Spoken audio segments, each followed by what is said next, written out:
Tulog si Baby Lindon kaya kailangan natin magtubi. Andito ako sa kusina. Ayan.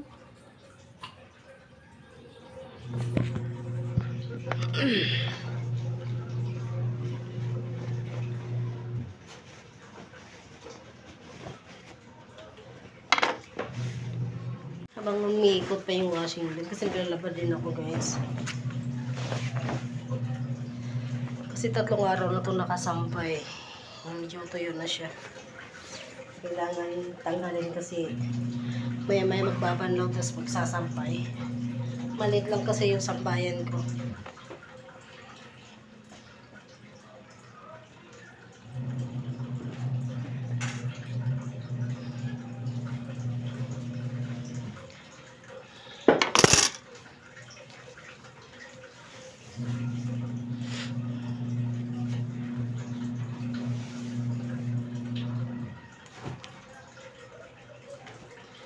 Dami kong kurtina nilaban ngayon, guys. Ganito ako magsampay ng kurtina. Tinutupi ko muna siya. Yung ganito, para hindi siya, ako kusot yung tawag nito. Para malinis pa rin siya tingnan. Hindi kulubot-kulubot.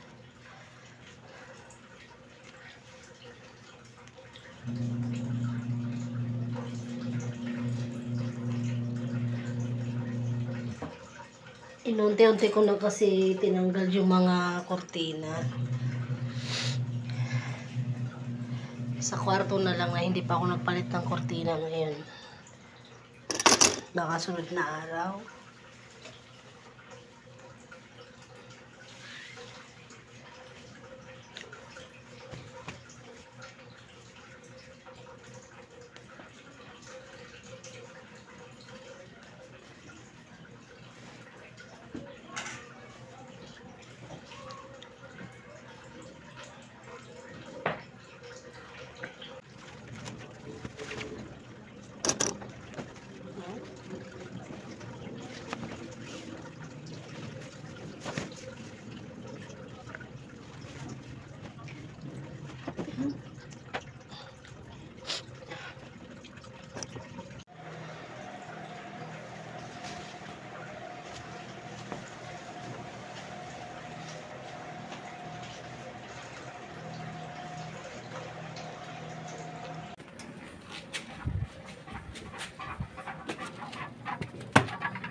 Linis time, guys.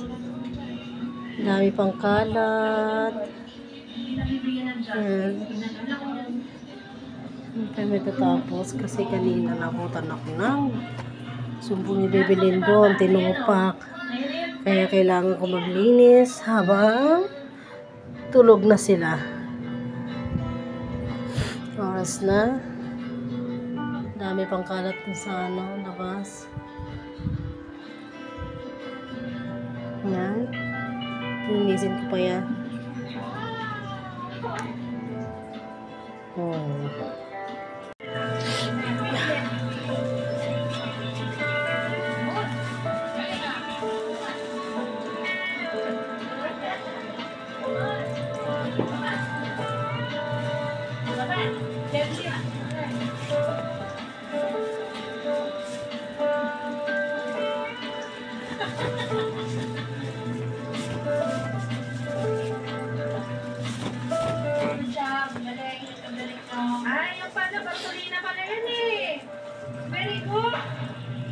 O, dyan ka. Makulit ka, ha? Ayaw siya. Nagsisisi ka na ba sa mga ginawa mo? Ayaw. Ayaw na. Oo, pwede daw.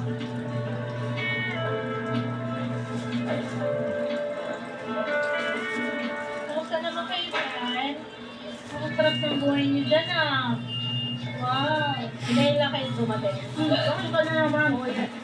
May hit na. Ang tagal dumating eh. Paano ka makakala yung papasok mo naman? Apartment, gusto sa'yo ba yun? Ang tagal